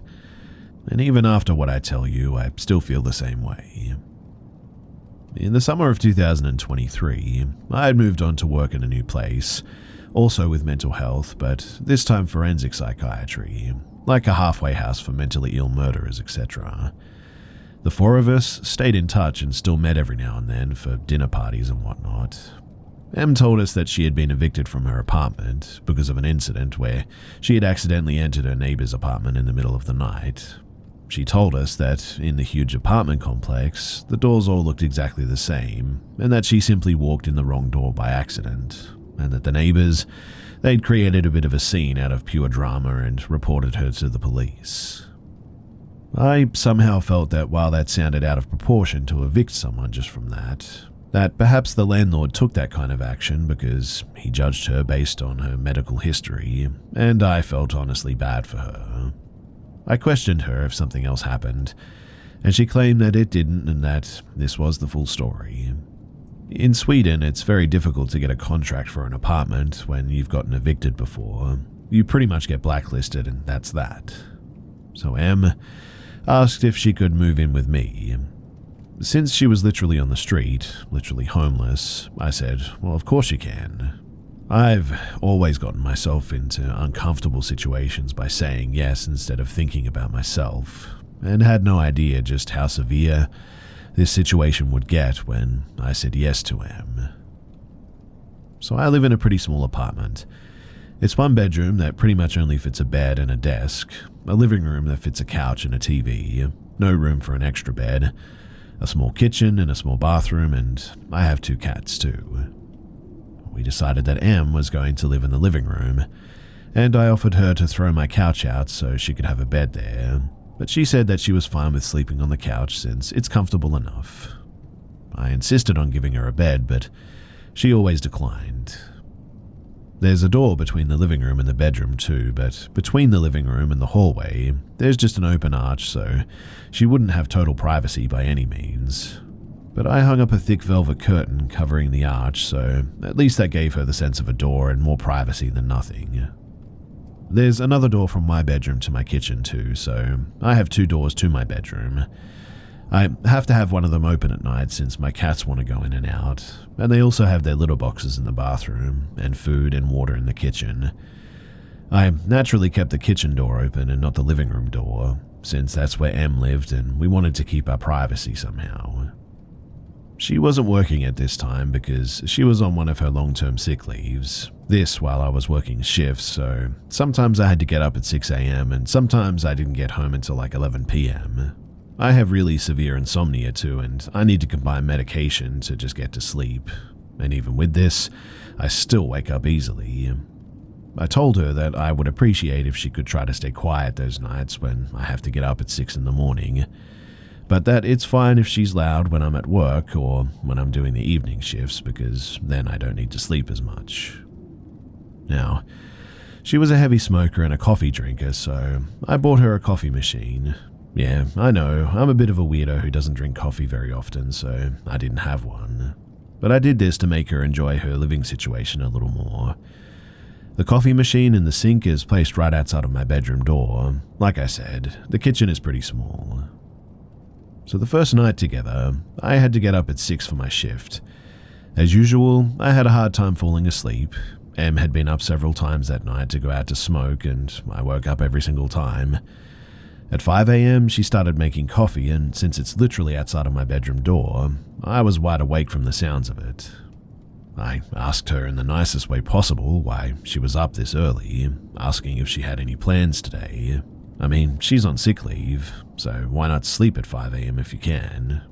And she just said that she couldn't sleep. I said, "Oh, I'm really sorry to hear that. I would just appreciate if you could wait with making the coffee till 6 a.m. since I really need this last hour of sleep because of work." Also, adding to why I need my sleep is that I have epilepsy that gets really bad when I don't get enough sleep. I usually get lots of seizures when I don't get at least 4 hours of sleep. I knew that I would probably get seizures at work now, meaning that this day would be both stressful and potentially dangerous for me since there's a huge risk that I fall and hurt myself. And it's really not a good thing to get cramps and seizures among mentally unstable criminal clients who you're supposed to care for. And look, I know it's not an ideal situation to work in that field with my condition, and I can inform you all that I did quit after only 6 months. Anyway, she said that she really wanted a coffee with her cigarettes, but that she would try to wait the next time that I have to work. I accepted it, and I went on with my day, but things just didn't get any better. She continued to wake me up early in the morning and through the nights, and continued to promise to stop, but insisted that she really wanted coffee with her cigarettes. I suggested making the coffee the night before or drinking iced coffee or Coke instead, but she didn't want that. I should add too that she demanded for me to be silent at 10 p.m. because that's when she wanted to sleep, and genuinely I respected that. She used to get these moments of binge eating too, where she would empty my fridge and pantry from everything that I had. I remember this one time when I bought a big loaf of bread, and she texted me 30 minutes after I left the apartment saying, "Hey, I'm sorry I ate your loaf of bread. I'll buy it back once I get money." Like an entire loaf of bread in 30 minutes. I had told her when she moved in to feel at home and what's mine is yours, so I couldn't really get mad at that, but it did start to annoy me for 2 reasons. I mean, it was getting kind of expensive since it was such huge amounts, and it was always in inconvenient times of the day, like after an evening shift when the store was closed and I came home hungry, and she had emptied the kitchen from literally everything that I had bought the same day. Em also had long black hair that was absolutely everywhere, all over the sink, the floor, the bathtub. I'm no clean freak, but I think anyone could understand that this isn't the nicest thing to step into or see everywhere in your house. She also left her fingernails and toenails on the bathroom floor. There were also pee drops on the toilet seat every time that she had been to the toilet too. I saw a silverfish on my bathroom floor. Never ever seen one before. They eat hair and skin and nails and whatnot, so I figured that this fella probably enjoyed life because of the new dirty conditions my bathroom was in. At first, I didn't want to say it straight out because I thought that it would hurt her and I didn't want to make her uncomfortable. So I just put a broom and shovel in the bathroom to imply that we needed to sweep the floor more often. This didn't seem to work, so after a while, I told her in the nicest way possible with a smile on my face, "Do you think we could try to clean the floor in the bathroom more often? We tend to lose some hair when we brush it, and I'm afraid that we might get pests. I saw a silverfish the other day, and I don't want it to get worse. I always made sure to say we instead of you, so she wouldn't feel attacked. And she promised to think about it, but nothing changed. Now, I started dating a guy around this time, and was head over heels for him.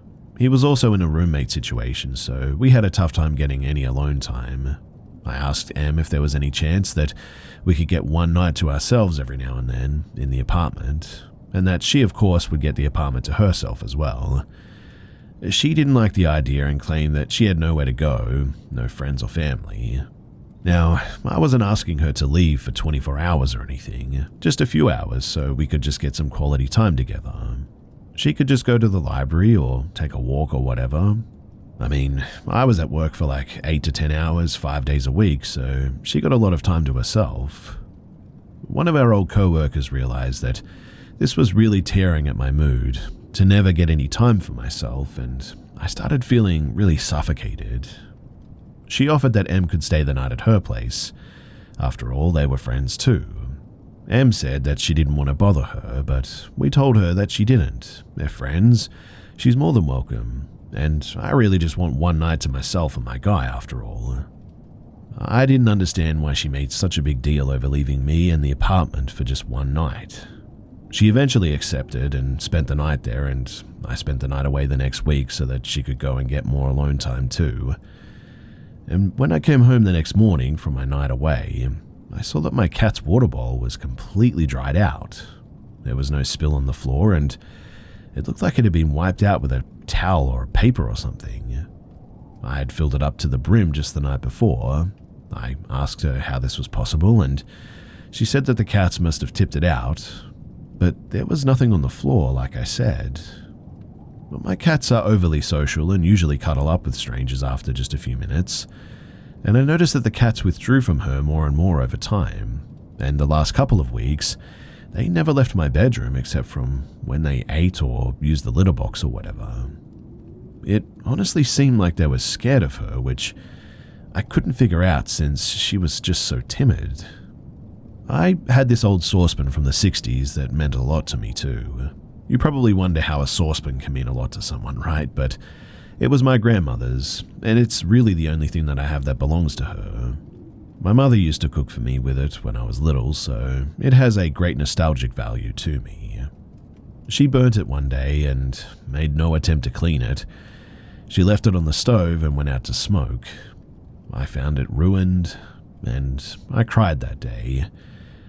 She didn't even say that I'm sorry.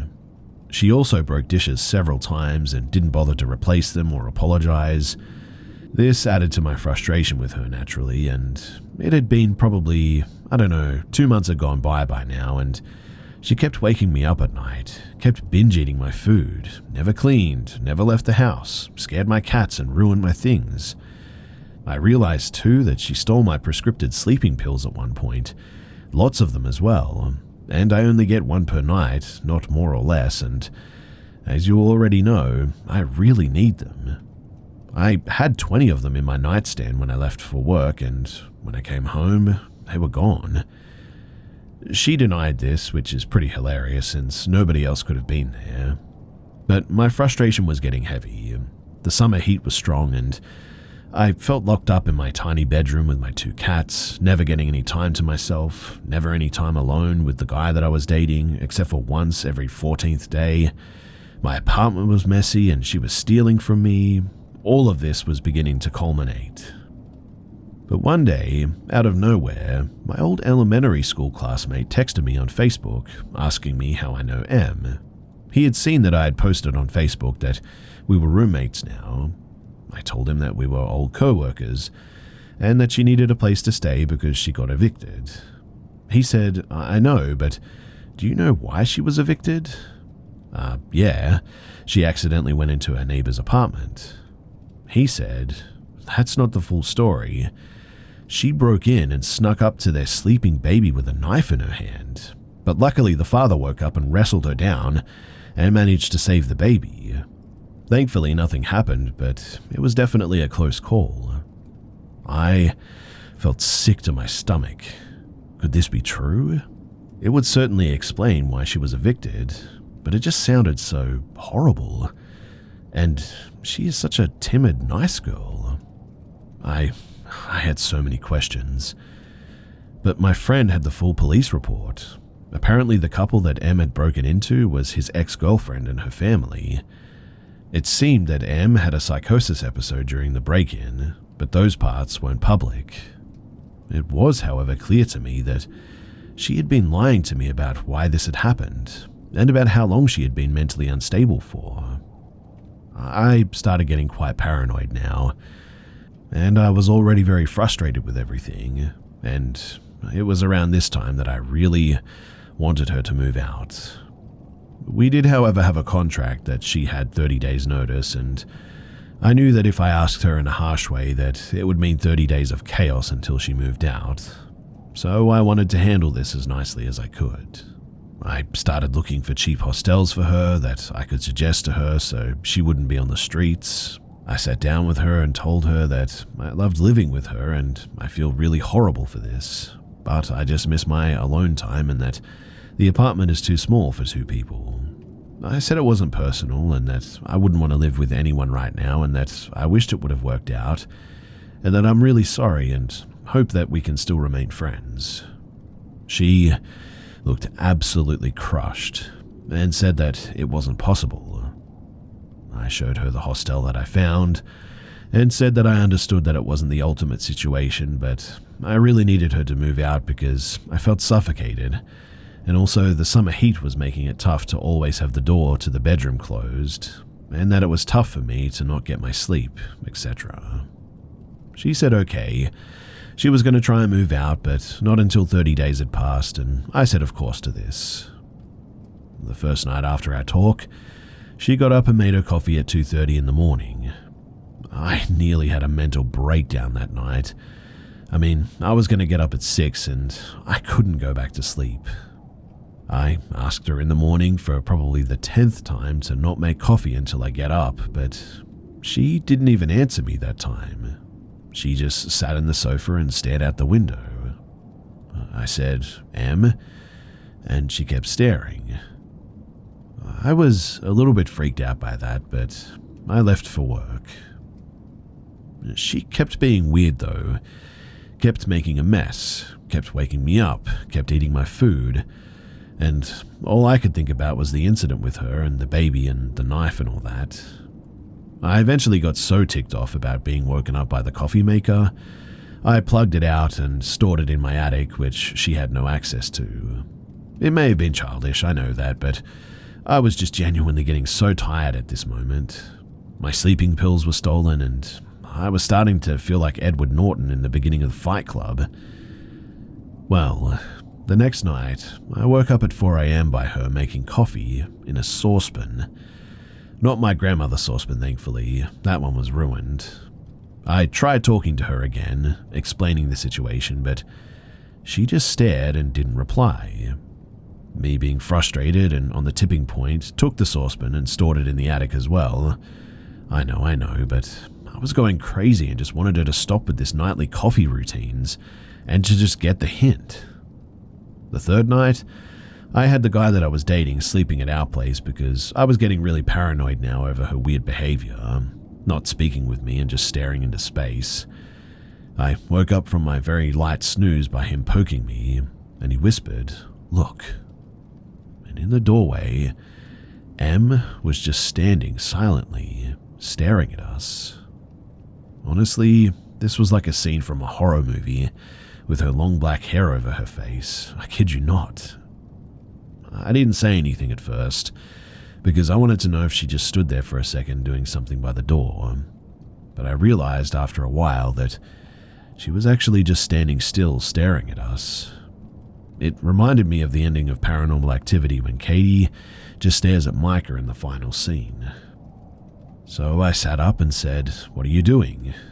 But before I could finish the sentence, she just slammed the door shut, and I heard the sound of something metal falling on the floor and her running into the living room. I yelled out, "You need to leave," and started crying hysterically because this was turning into a nightmare. Of course, I didn't go back to sleep that night. and I was really happy that I had company that night too.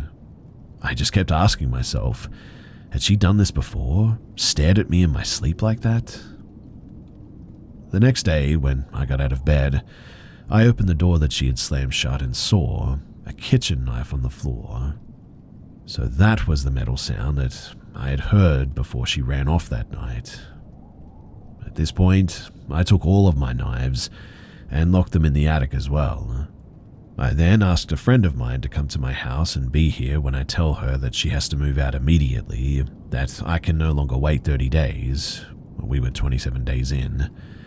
And during the conversation, I really tried to stay calm. I know that she has a mental illness. I know that she means no harm.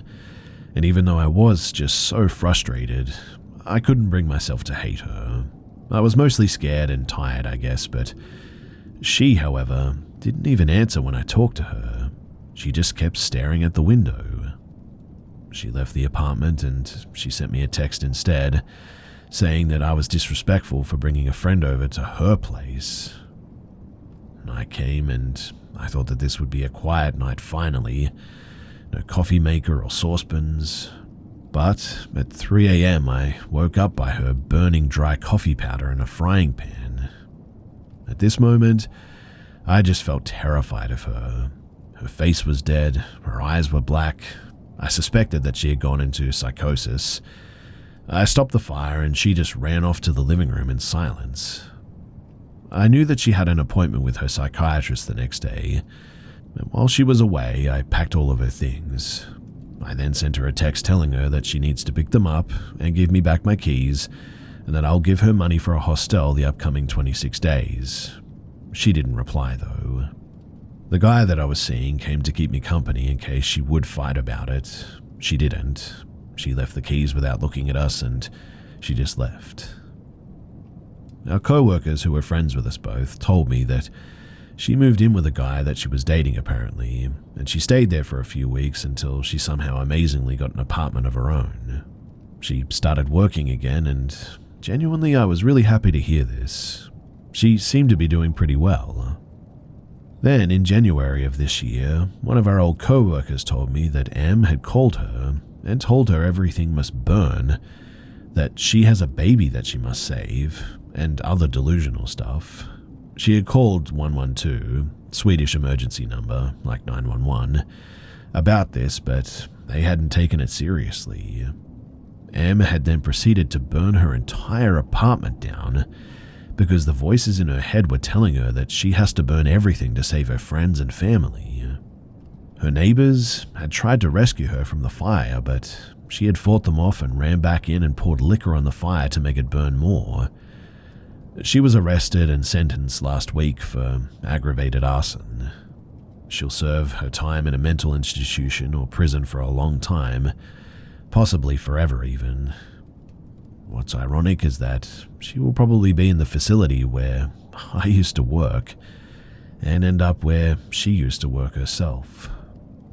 My old co-worker was a witness at the trial and apparently she had stopped taking her medication because she thought that it made her feel numb and she thought that she was stable enough to function without it, but obviously not.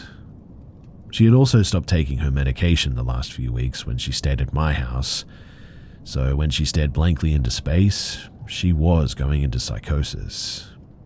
When she stared at me with a knife in her hand, when she burnt the frying pan that last night too, she was in a state of psychosis. It's really disturbing to think about what could have happened to me and my cats if she would have stayed too, or if I had been a heavy sleeper. I also think about what would have happened to that baby that she snuck into before she was evicted. And yeah, I know it's crazy that I didn't just throw her out by then, but it was very complicated. The reason why I haven't been able to talk about it with my friends is because they sympathize with her and have minimized my experience, and they think that I'm making a bigger deal out of it than it actually has been. I sort of understood it too, since they have never seen that darkness in her eyes that I saw that last couple of days. So really, I can't blame them, I guess. Also, I remembered something recently too that I wanted to add. But there were several times when I was going to work early in the morning that she occupied the bathroom by taking long baths. I patiently tried to wait until the last minute before knocking and asking her if she could get up and get back in after I had gotten ready and left for work. It's just another thing that added to my frustration. I fell really ill one time when she was staying here too. I don't know at the time what it was, but I woke up in the early morning one day feeling very nauseated. On my way to the bathroom, I literally almost had a heart attack and threw up at the same time because it takes like 10 seconds to get to the bathroom, so you can imagine how bad it was when I didn't even make it. And I had a really high fever and kept throwing up, and I was just a mess. Obviously, you would understand too that you would want your bathroom to yourself at this point. Actually, I think it's pretty understandable that you'd want to be completely alone when you're just this ill, right? My head was spinning, and I'm guessing I was nearly hallucinating from the high fevers.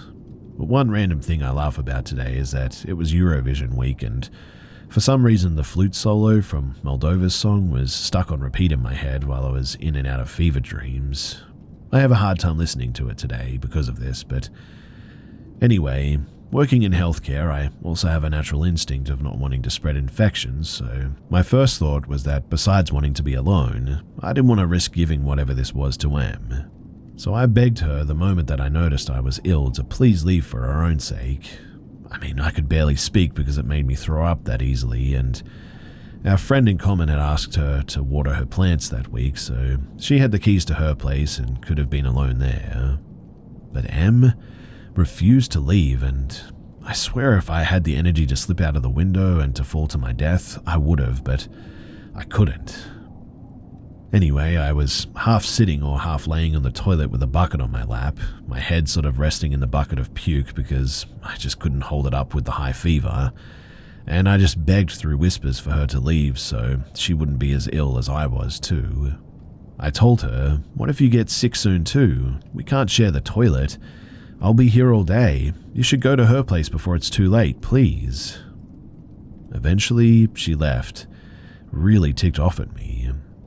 It turned out that I had a severe case of food poisoning, and I was well again after 2 days, but man, the fact that she refused to leave is something I felt I had to add to the story because it just made me so frustrated. Also, that reminded me that she used to shut my cats inside of my bedroom while I was away at work or whatever.